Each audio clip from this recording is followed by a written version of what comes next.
Ayer cerrábamos el programa nuevamente de la misma manera que hicimos el viernes pasado, entrevistándola a la presidenta de la Sociedad Rural de Perugorría,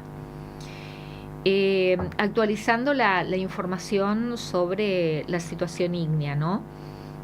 Y allí Karina Tomasela, en la consulta de ayer, ya nos había adelantado que había llegado ya ayer a la tarde la lluvia en Perugorría y que esto sirvió para terminar de controlar y de apagar los focos de incendios que estaban activos. Y en la entrevista mencionó, cuando le preguntaba cómo se organizan para el trabajo, ¿no?, de productores y brigadistas y bomberos, y nos comenzó a contar, a relatar cómo se van organizando con los recursos que tienen, y allí mencionó al zapucay, que la forma en que se comunican estando adentro del monte es a través del grito de zapucay, que es una manera de saber que están todos bien. Y a mí la verdad que me impactó escucharla informar esto, y se me ocurrió tratar en el programa de hoy, tomando lo que ayer esta productora desde Perugorría nos describía,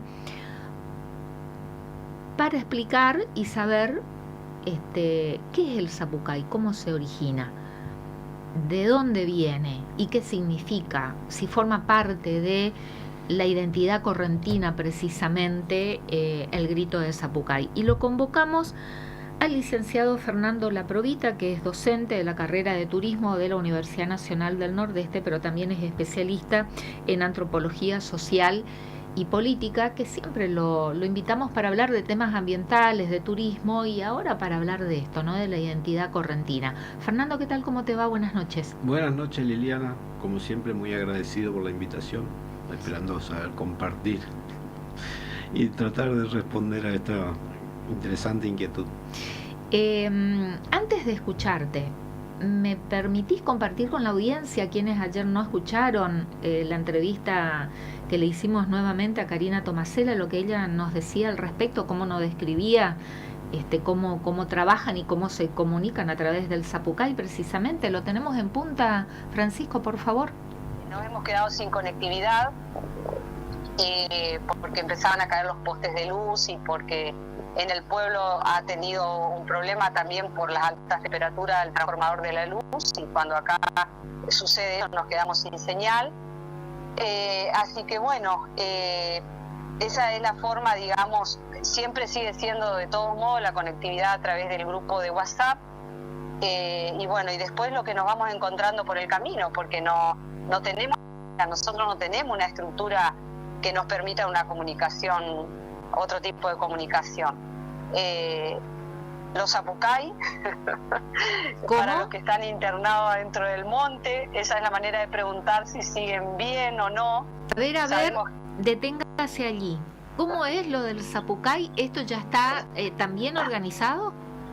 Sí, sabemos que cuando se pierde alguien, hay que pegar un zapucay, como dice el correntino, y si está todo bien tienen que responder de la misma manera. Digamos, si hay 3, tienen que responder los 3, y estamos sabiendo que está bien. Lo mismo hay otra forma que también ya nos entendemos cuando están en situación de emergencia. Así que bueno, vamos creando modos de comunicación. También hemos aprendido a pasárnoslo, te cuento así descriptivamente, a pasárnoslo. Bueno, identificamos al zapucay, por ejemplo, con el chamamé, pero con la música nuestra, correntina. Y ahora cuando la vuelvo a escuchar a Karina, digo, en una situación como es un foco de incendio en donde todos tratan de colaborar, bueno, ella ayer nos decía, sabemos hasta dónde podemos llegar, ¿no? Que utilizan el grito de zapucay como una herramienta también de comunicarse y de hacer saber que todos están bien, porque ella antes nos explicaba que estaban sin conectividad, con postes caídos, el tendido eléctrico producto del fuego, y porque además se produjo un corte también en el pueblo, en Perú Gorría. Yo después decía, claro, si estás tratando de combatir el fuego, no estás con tu celular en la mano, ni con una tablet, en una computadora, y poder comunicarte con las otras personas que están trabajando, ¿no? Y allí sirve ese grito de Zapucay. ¿Qué es el Zapucay, Fernando? Bueno, partimos diciendo que Zapucay casi literalmente es grito en guaraní. Digo casi literalmente porque nunca debemos tomar de manera literal cualquier traducción que tomemos desde el idioma guaraní, teniendo en cuenta que su estructura, amén de ser compleja, muy compleja, está atravesada por eso que nosotros entendemos como ñanderecó, que no es otra cosa, ni más ni menos, que nuestro modo de ser y nuestro modo de estar en el mundo. Es decir, de la manera en cómo concebimos nuestra realidad, cómo vivimos, cómo nos relacionamos, cómo colaboramos, cómo nos comportamos. Es decir, es parte de nuestra esencia. Se puede decir también de que, sin temor a equivocarme en este caso, que es una de las tantas herencias de la cultura guaraní, entendida esta en plural, porque el guaraní no era un solo pueblo, sino era un conjunto de pueblos, más o menos unidos por un tronco idiomático común que es el tupí guaraní. De modo que nosotros hemos aprendido a asimilar ese grito como parte de nuestra esencia y que lo manifestamos ante cada ocasión en que las emociones nos sitúan en una posición tal de que amerita sacar de adentro, desde las entrañas mismas, desde el alma, como decimos, ese grito que va a manifestar alegría o incluso puede llegar a manifestar una sensación no del todo grata. Claro, nosotros habitualmente lo asociamos con la música porque siempre se acompaña con el chamamé y demás, pero es algo más que un simple grito, como acabo de decir. Te interrumpo para decirte, por favor, si te podés quedar quieta y no te muevas con la silla, porque salís de foco de las cámaras con el streaming. Esto es, bueno, le incorporamos a la voz de la radio imagen y se le complica al operador. No es para que estés como una estatua, pero que no juegues con el juego de la silla, porque además también salís de la dirección del micrófono. Eso nomás. Bien. Entonces, como decía, no es un grito vulgar, común y silvestre, sino algo que emerge, y subrayo esto, desde las entrañas mismas de nuestro ser individual y de nuestro ser común, de nuestro sistema colectivo de funcionar como funcionamos, de existir como existimos, de manifestarnos como nos manifestamos a través de las distintas artes, como puede ser la música, como puede ser las formas en cómo dialogamos, en cómo nos relacionamos con la naturaleza, como puede ser las formas en cómo establamos nuestras comunicaciones entre nosotros mismos, considerando nuestro propio hábitat, nuestra casa, nuestros vecinos, nuestro barrio, nuestra ciudad, y así extendiéndolo hacia todo esto que conocemos como provincia de Corrientes, que de alguna manera nos permite hablar de correntinidad, que está asociado a este modo de ser y estar en el mundo muy particular que tenemos los correntinos. ¿Cuándo se registraron si tenés conocimiento de esto, los primeros orígenes del Zapucay? La verdad que no conozco literatura alguna que haga mención a este tipo de en especial sobre este tipo de grito. Sí, he podido tener acceso alguna vez a producciones antropológicas en donde se habla de la gran beligerancia que en general tenían y aún tienen los pueblos amazónicos, sin olvidar de que los guaraní se correspondían también con las particularidades de estos pueblos amazónicos. Son originalmente selváticos. Y un denominador común de estos pueblos es la guerra. Siempre fue la guerra. Si hay en el mundo pueblos belicosos, esos justamente fueron siempre los amazónicos, los guaraní entre ellos. Desde, en más, distintos ensayos o los primeros ensayos antropológicos practicados sobre estas actividades constantes políticas de parte de estos pueblos referían a esto como una forma de generar interrelaciones y vínculos, de esa manera evitar cualquier forma de endogamia a través del intercambio de mujeres que se generaba y por supuesto ante la apropiación de los recursos de los pueblos que son absorbidos o que son conquistados. Es decir, ¿el zapucay también era un grito de guerra? Teniendo en cuenta esto, si a nosotros, y vamos con un ejemplo muy sencillo, ante una emociones de tipo violentas, como podemos encontrarnos, por ejemplo, en una cancha de fútbol. ¿Qué pasa en nuestras canchas de fútbol en los barrios, por ejemplo? ¿Qué pasa cuando decimos habitualmente se desconocen dos de los jugadores? ¿Qué es lo que primero escuchamos en las gradas, en las tribunas, ahí nomás en el pasto o en la tierra? Es el zapucay, es lo que brota. Enseguida aparece ese grito bien desde adentro a favor de uno o desde el otro. Para gritar un gol, como o un festejo de zapucay. Entonces, lo que está manifestando son emociones diversas, claro, que no necesariamente, me estoy refiriendo a en este caso, a una emoción violenta que está dado entre el encuentro belicoso entre dos facciones. Esto es, desde acá podemos hacer referencia directa a tiempos inmemoriales. A partir de ahí podemos relacionarnos con otras formas, por ejemplo, las emociones más sentidas, por ejemplo, la muerte.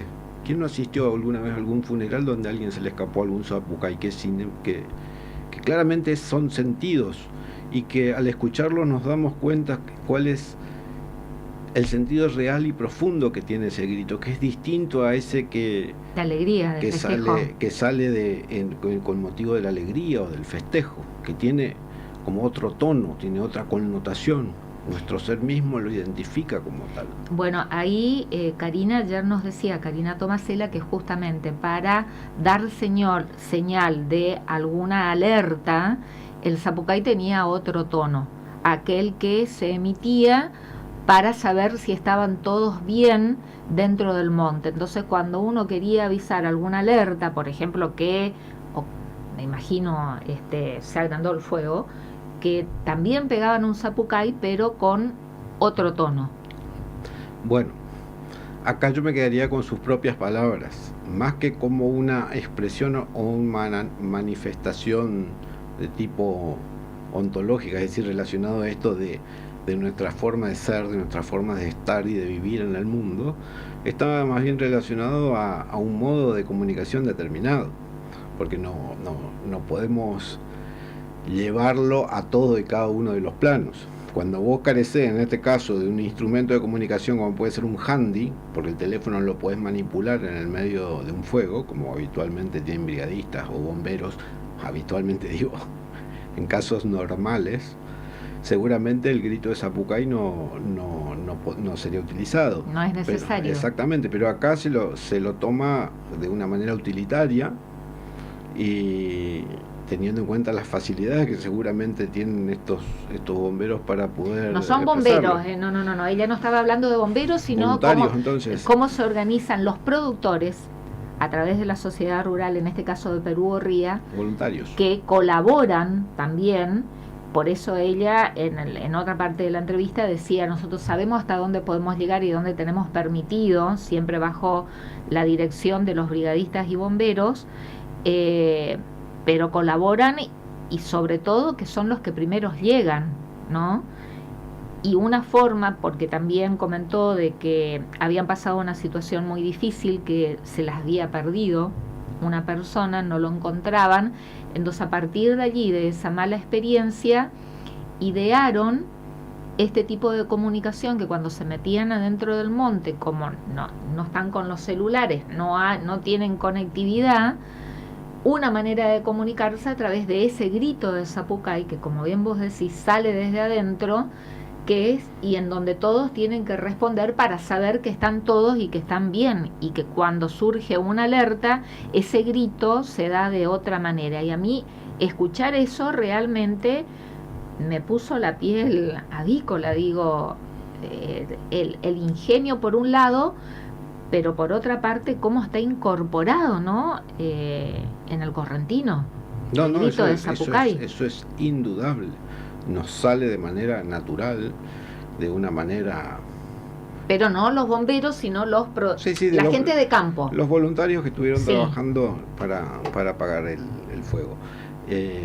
Claro, en este caso un saber, una expresión en particular que se transforma en un modo de comunicación, salvando las distancias, por ejemplo.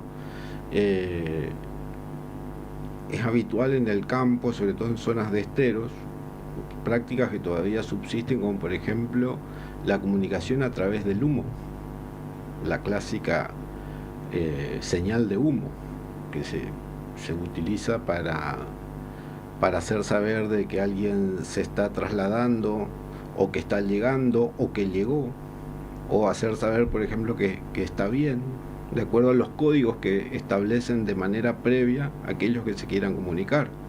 O sea, se utiliza nuestras formas de ser y de expresarnos, de manifestarnos como herramientas comunicacionales en este caso. O sea que facilitan y allanan cualquier forma de comunicación diferente. ¿Y esto pertenece solamente a nuestra región o también están incorporados esto como práctica y como forma de ser y como identidad en otras poblaciones, Fernando? Pienso en el mensú, por ejemplo, en Misiones, ¿no? O el tarefero, que también utiliza como una forma de expresar el grito del Zapucay. Exactamente, ese es un muy buen ejemplo también de campesinos que emplean esta expresión como forma de comunicación, y donde otra vez lo que hacen es manifestar un estado de ánimo determinado, que puede ser de alegría o de congoja. También algunos grupos originarios distintos a los guaraní, de troncos diferentes, como pueden ser todos los grupos guaycurú, es decir, por ejemplo, Pilagá, Com, entre otros, Huichís, también los emplean. No en la misma forma, pero sí como, en algunos casos también como modos de comunicación. Así que no podemos decir de que sea algo absolutamente propio del correntino, porque es una práctica muy expandida en toda nuestra región. Y en donde no se pronuncia una palabra, es un sonido, porque no se dice una palabra, se emite un grito, un sonido. El grito por sí mismo, claro, representa un sonido que hace que la garganta adquiera una forma determinada, tratando de describir de una manera lo más... verbalmente. Claro, lo más acabada posible, y que a su vez se entienda, como para poder entender de cómo se forma y cómo se transmite, más allá de que para algunos se transformó en un verdadero arte. Pero insisto, más que en la forma, en su origen interior, que subrayo también, se relaciona con un estado de ánimo determinado, y por eso muchas veces me argela, como dice el correntino, me argela que nos pidan un zapucay. ¿Cuántas veces por noche en la fiesta del chamamé escuchamos, a ver ese zapucay?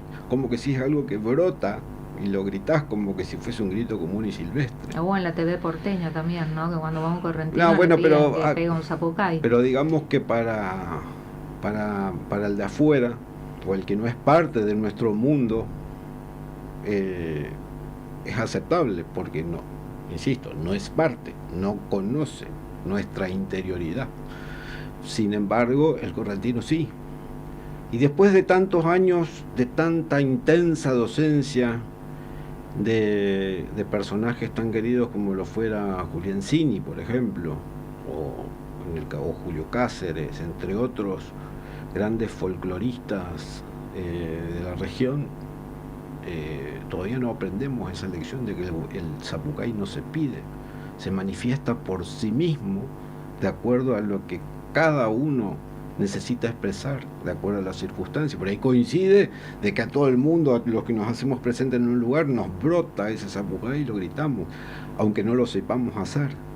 Y hay otros en donde el silencio más bien es el que nos domina, pero ahí es donde como que nos exigen a ver ese zapucay. Así que... Bueno, ayer también le mencionaba a Karina Tomasela que probablemente, sigue la nota, ¿no?, la entrevista, eso que ella nos estaba relatando de la forma en que están organizados y como una herramienta de comunicación, el grito de zapucay cuando están metidos dentro del monte, y después también nos relataba que cuando quedan esas llamitas por ahí al ras del suelo, como pegan juntando varias ramas, y con eso van pegando el suelo para terminar de apagar. Y también nos dijo, no solamente con ramas, sino con el cuero de oveja mojado.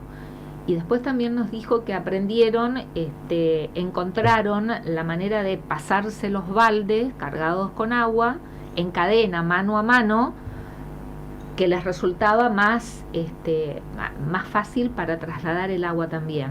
Entonces, escuchándola, pensé que no va a faltar alguien que diga, mirá qué rudimentario, ¿no? En la era de la tecnología y de la comunicación, que estén apelando a un zapucay para comunicarse.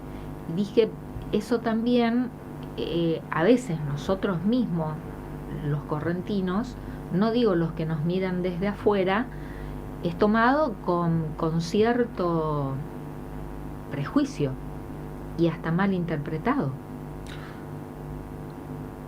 En algunos casos sí, en otros no. En la mayoría de los casos se malinterpreta cuando, por ejemplo, se emplean distintos tipos de guachas, como se conocen en el campo, que son como se emplean para apagar esos últimos focos incendiarios o como para evitar que se reavive. El cuero de oveja se lo utiliza de manera histórica, teniendo en cuenta que siempre fueron los instrumentos que nuestros menchos siempre tuvieron a mano en el campo. Por lo tanto, son verdaderos instrumentos para combatir, en este caso, el fuego. Así que no debería llamar la atención de nadie, amén de que seguramente a partir de las nuevas tecnologías podemos contar con instrumentos que podrían ser mucho más efectivos.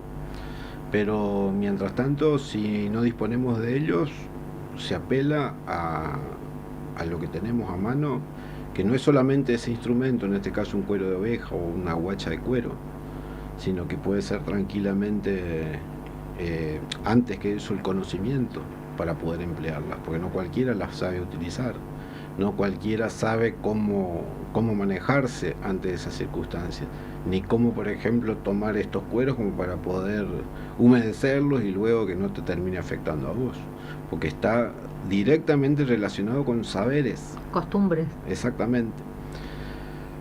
Pero yo pensaba, ante la mirada porteña, por ejemplo, ¿no?, que vean esa escena, ya sea ahí presencialmente o a través de imágenes, y no solamente la mirada porteña, porque también una mirada de algún correntino capitalino, y que juzgue y que malintencionadamente o a través de la ignorancia se burle de cómo en Corrientes combatimos el fuego, ¿no?, con esa postal, sin saber que antes estuvieron brigadistas y bomberos combatiendo las llamas y apagando el fuego, y que quedaron esas llamitas que salen del material combustible en el suelo, y que es para eso justamente que emplean o las guachas o los cueros de ovejas mojados para terminar de apagarlo, o que sienta que se comunican a través de un grito y del zapucay en vez de un celular o de un handy. Digo, como también esa escena puede ser interpretada como un retroceso, como primitivo, como rudimentario. Sí, bueno, pero tampoco nos podemos hacer cargo del desconocimiento que muchas veces termina cubriendo y atravesando a quienes se comunican o quienes se convierten en comunicadores. Entonces las interpretaciones terminan siendo inválidas, o mejor dicho, o interpretadas de maneras no adecuadas.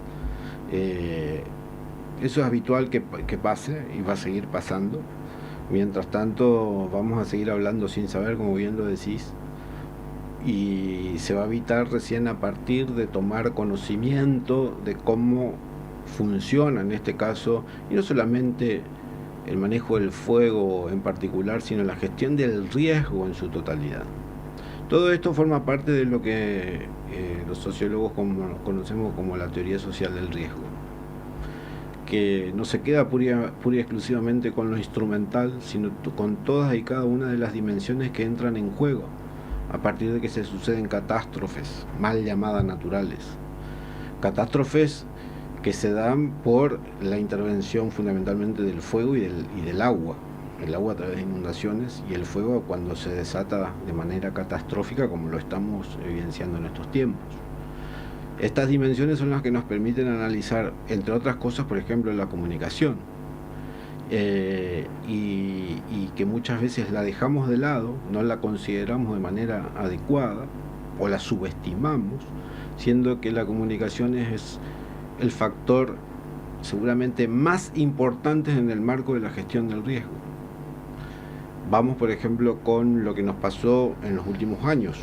Hemos mejorado sustancialmente nuestros índices a fin de reducir nuestra vulnerabilidad en contra del fuego, pero sin embargo no hemos avanzado un solo paso en materia comunicacional, lo que hace a que las ocurrencias se mantengan tan activas como hace 2 veranos atrás.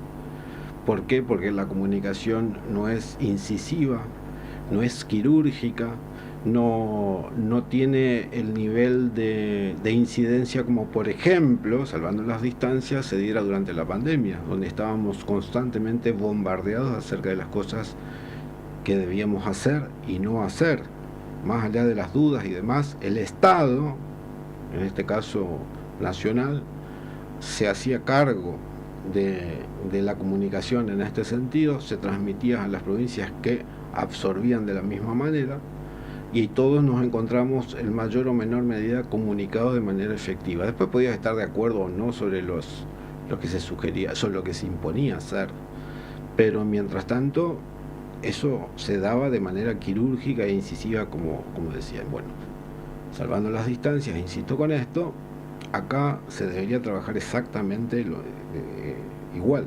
La gestión del riesgo demanda ese tipo de comunicación, una comunicación profesional, activa a través de todos y cada uno de los medios, que van desde la televisión, radio, redes sociales, y por supuesto también in situ, a nivel presencial, a través de los sistemas educativos, a través de la participación en las distintas redes comunicacionales que existen, por ejemplo, en los barrios, o a través de otros instrumentos estatales que sirven para esos fines. Ninguna institución queda excluida de este tipo de comunicación. Pero bueno, son parte de los aprendizajes que las catástrofes constantemente nos van generando, pero que mientras tanto hay que hacer sopesar sobre las particularidades sociales que hacen o que están relacionados con lo que somos, porque eso tampoco es fácil de poder abordar. Somos como somos, y por eso es que vamos a seguir viviendo en el mismo lugar por más que nos inundemos 100 veces, porque somos como somos y nos expresamos como nos expresamos. Vamos a seguir prendiendo fuego de la manera en como ancestralmente lo venimos haciendo, porque así funciona. Culturalmente. Y porque así funciona. Ojo, esto lo que quiero decir con esto es que tenemos que aprender a tomar decisiones y a gestionar el riesgo a partir de estas particularidades de orden sociocultural. porque de otra forma siempre vamos a estar complicados. Es decir, ¿el fuego está metido culturalmente en el correntino? ¿En la identidad correntina? Es parte, claramente, porque primero y fundamental, de mayor a menor, el fuego es un elemento, uno de los 4 elementos de la naturaleza. Totalmente. Mal llamados 4 elementos porque los seres vivos también aparecen como elementos ahí. Pero independientemente de ese detalle, el fuego es un elemento clave en la vida misma. Por lo tanto, y convivimos con el fuego. ¿Y en la identidad correntina más metido aún? Absolutamente, teniendo en cuenta las particularidades ambientales de nuestros campos, en los que el fuego forma parte de sus ciclos naturales. El pastizal necesita indefectiblemente del fuego para poder mantener su reproducción, para mantener su supervivencia. Y a partir de eso sostener la supervivencia de otros seres vivos que están conectados ecológicamente con ese pastizal, por ejemplo, distintas especies de aves, y a su vez de mamíferos que se alimentan de estas aves, y así sucesivamente. La cadena. Exacto. Más que cadena, una red. Y a partir de eso sostenemos la red de la vida, por lo que el fuego cumple una función fundamental. Instrumentalmente, ni qué decir, ha sido una herramienta de trabajo fundamental y sigue siendo y va a seguir siendo para el productor ganadero. Si nos tenemos, por ejemplo, a los cronistas de viajeros que pasaron por Corrientes hace 200 años, nos vamos a encontrar con la sorpresa de parte de estos para la astucia, la practicidad y las habilidades del habitante rural correntino para prender fuego, porque de esa manera, en tiempos en que no existía el alambre, ellos podían propender a acumular el ganado cimarrón en ciertos determinados lugares, o en otros casos facilitar la reproducción de los brotes verdes, así entonces permitir la acumulación de este ganado cimarrón.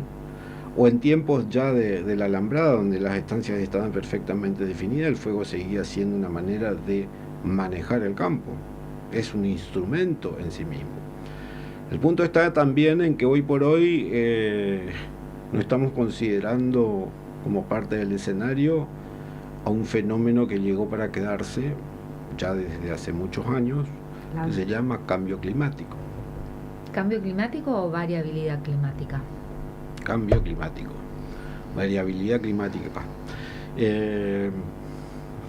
Eso dirían los filósofos que es un juego entre sofistas, que nos hacen perder el tiempo en cuestiones de orden semántico mientras se nos sigue prendiendo fuego la casa. ¿Es un fuego o un incendio? ¿Qué me importa si lo que pasa es que se me está prendiendo fuego la casa? Yo soy partidario de no caer en las trampas semánticas como estas, en que muchos, por ejemplo, negacionistas del cambio climático pretenden hacernos caer. Sí, existe el negacionismo y bueno, un ejemplo, el presidente de Estados Unidos, Trump, y también la decisión anunciada, no sé si se llegará a cumplir, del presidente argentino de también retirarse del Acuerdo de París, ¿no? Sí, bueno, primero tendríamos que por ahí refrescar así como rápidamente qué es eso del Acuerdo de París, porque ahora a partir de que Estados Unidos se retira del Acuerdo de París y que Argentina parece que va a seguir el mismo camino, parece que el Acuerdo de París es como una suerte de panacea o de Olimpo en donde estábamos y ahora nos vamos a bajar. El Acuerdo de París es, como dice su nombre, un acuerdo que reemplazó a un acuerdo anterior de Kioto, en el que los países constituidos en el marco de las Naciones Unidas llegan o buscan arribar a un acuerdo tendiente a disminuir la producción de gases de efecto invernadero. ¿Y qué es esto? Ni más ni menos que los gases que facilitan la acumulación de calor en la atmósfera. ¿Y quiénes son los campeones mundiales de esto? Los países que llamamos desarrollados, o los países industrializados, que sería mejor llamarlos. ¿Por qué? Porque están generando una perfecta y permanente emisión de gases derivados del carbono, que son altamente contaminantes y que sean altamente acumulativos de calor. O de metano, como el caso de Argentina. Los más grandes no quieren obligar a los más chicos que cumplamos lo que los más grandes no cumplen. Bueno, eso son parte de las discusiones que dados en el marco de esta clase de convenciones. No sirve para nada entonces estas convenciones, tienen sí razón. Y no, no, pero sí. Sí y no, no, pero sí. El punto está, por eso es que cuando a mí me preguntan, cuando a mí me preguntan si estoy o no de acuerdo con la participación argentina en esta convención, no solo en esta, sino también en otras, porque tengo serias críticas sobre otras también. Porque Argentina no suscribe únicamente al Acuerdo de París dentro de la infinidad de acuerdos y convenios sobre cuestiones ambientales que se dan, porque también está suscrito a todos los convenios de diversidad biológica, de manejo y conservación de humedales, de áreas protegidas, de tráfico de fauna, que son tan importantes como este. Ahora, este es el que hoy por hoy ocupa la primera plana, como decimos. Entonces, todo depende del punto de vista. Si tenemos en cuenta que estos acuerdos por lo general terminan siendo o determinando normas impositivas para los países que buscan o aspiran a un crecimiento determinado, entonces seguramente suscribirlo no sería del todo bueno. Ahora, si se dan estas convenciones sirven para que se pongan sobre la mesa las debilidades como también las fortalezas que tienen todos y cada uno de los países para poder llegar a convenir un acuerdo que tienda a disminuir la emisión de gases de efecto invernadero, pues ahí sí entonces estamos de acuerdo. Todavía tiene poco tiempo como para poder hablar de los niveles de efectividad, que claramente no son los ideales. Aparte, por ejemplo, vamos viendo cómo países como el mismo Estados Unidos, en su momento principal emisor de esta clase de gases, hoy ya ampliamente superado por chinos, han hecho un esfuerzo más que importante para generar sus reducciones. Y eso... ¿Sirve o no sirve entonces? Por supuesto, en ese sentido por supuesto que sí, pero no significa que... pero es que entiendo que todos estos acuerdos en esta materia, como en otras, Fernando, y perdón por la interrupción, sirve para hacer un ordenamiento, ¿no? Exacto. Para eso también el espíritu de una organización como Naciones Unidas, porque si no, vamos a volver a retroceder al punto cero. Acá hay un punto, en donde no exista un orden. 2 puntos. Primero y fundamental, todo lo que sea derramado por Naciones Unidas y sus subsidiarias, o las convenciones impulsadas por Naciones Unidas, primero que no son de aceptación plena por parte de los países. Los países tienen la marco de sus facultades de tomar parcialmente o dejarlo. Pero si lo tomás ahora y forma parte del ordenamiento jurídico, en este caso del Estado argentino, el punto es ese. Son constitucionales, son leyes, interviene el Congreso. El punto es que está en que si una vez que lo tomás y lo transformás, por ejemplo, en normativas, como puede ser una ley, entonces ya no estás atado a lo que diga el Acuerdo de París, sino que estás atado a tus propias leyes. Totalmente. Como por ejemplo se pueden dar respecto de la sustentabilidad que tienen que tener la producción industrial determinada. Que correcto, más allá de la obligatoriedad que rija por ley o porque el Acuerdo de París lo diga, eso termina siendo un imperativo moral y ético en todos los niveles productivos de nuestra economía. Hoy por hoy todo debería pasar desde esa mirada, que de hecho ya está pasando. Pero por eso no es decisión del Poder Ejecutivo de un plumazo decir no salimos del Acuerdo de París. lo puede declamar, pero el Estado argentino tiene obligaciones y sobre todo forma parte del ordenamiento jurídico y ha intervenido el Congreso para ratificarlo. Exactamente. No es solamente la voluntad unilateral por parte del Ejecutivo. Exactamente. Del Acuerdo de París volvemos a la identidad correntina y volvemos al zapucay. Por ejemplo, ¿no? En esta característica de nuestra forma de ser, el zapucay es uno de los aspectos distintivos del ser correntino. Vamos de lo global a lo local, de lo local a lo global, de una manera asombrosa. Hasta en una conversación como esta queda absolutamente claro de que esa es nuestra realidad de hoy. Y lo digo con toda la... basado en cómo vivimos hoy. Y aún a pesar de esto, nuestros saberes, nuestras costumbres, nuestros hábitos, nuestros usos, nuestras maneras de conocer y de interpretar las cosas se van a seguir haciendo presentes y se van a manifestar, incluso se pueden llegar a globalizar. Y a su vez, desde esa misma globalización, lo que vamos a estar haciendo es tomar elementos a los cuales los vamos a adaptar a nuestra manera. De lo que sí estoy seguro que el zapucay va a seguir siendo parte de este ñanderecó. Eso está intrínsecamente relacionado, es imposible poder separarlo. Y naturalmente que... ¿Se transmite generacionalmente? Totalmente, de manera, como dicen los antropólogos, de manera implícita, porque nadie te enseña a gritar un zapucay. ¿Y cuándo?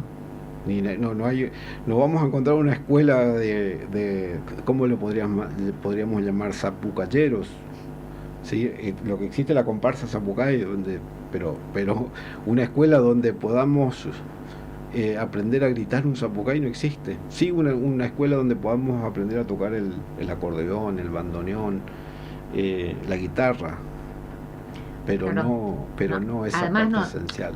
No hay una técnica, ¿no? Ni tampoco de hacerlo más largo o más corto, porque eso depende de cómo sale desde de adentro. La garganta de cada uno. No, pero además de cómo sale y cómo lo que es la expresión del sentimiento. Totalmente. Que en un momento nos puede salir de una forma y en otro momento nos puede salir absolutamente de manera distinta, pero relacionando lo que recién hablamos, recuerdo... Hace algunos años, déjame contar esta anécdota, hace algunos años estábamos con dos amigos en la ciudad de Catamarca, unos cuantos años, no voy a decir cuántos, pues ya no me acuerdo, no por otra cosa. Y resulta que, como raras veces sucede en ciudades con climas áridos como esta, se largó una tormenta increíble. La ciudad era un solo río. Y nosotros andábamos caminando por la ciudad a pleno zapucay. A cada rato nos salía algo parecido a un zapucay, no digo que lo fuera 100%. Y de repente nos encontramos con una persona que nos decía, yo los estuve observando y ustedes gritan. ¿Qué es eso que gritan? Y ahí recién nos dimos cuenta de que lo que emitíamos era un zapucay, que lo que estaba manifestando era una emocionalidad determinada al vernos en el medio de una tormenta y atravesados por ríos enteros que pasaban por la ciudad. Y después de eso nos llamaba la atención de cómo los catamarqueños, en este caso, asistían silenciosos a esta lluvia torrencial, no se manifestaban de ninguna manera, solamente miraban de manera callada. Sin embargo, a nosotros nos resultaba imposible mantenernos en silencio ante ese vendaval que nos tocaba vivir, cosa que acá también pasa. ¿Qué pasa cuando tenemos tormenta y cosas por el estilo de golpe? El zapucay lo vamos a encontrar de una esquina a la otra, de una punta. Me compartieron algunas imágenes, algunos videos de distintos lugares cuando llegó la lluvia, ayer y hoy. ¿Y de qué manera festejaban la lluvia? Zapucay, obviamente. A puro zapucay y revoleando también el sombrero, la gorra, lo que sea, la boina, lo que tenían puesto en la cabeza, ¿no? Claramente, uno se manifiesta a partir de lo que es, y el zapucay es una parte más de de nuestro ser. ¿Y lo relacionamos también con nuestro ambiente? Olvídate, como dice el correntino. Ahí nomás trancate, como decimos. Por supuesto, nada está desarticulado de lo ambiental, porque lo ambiental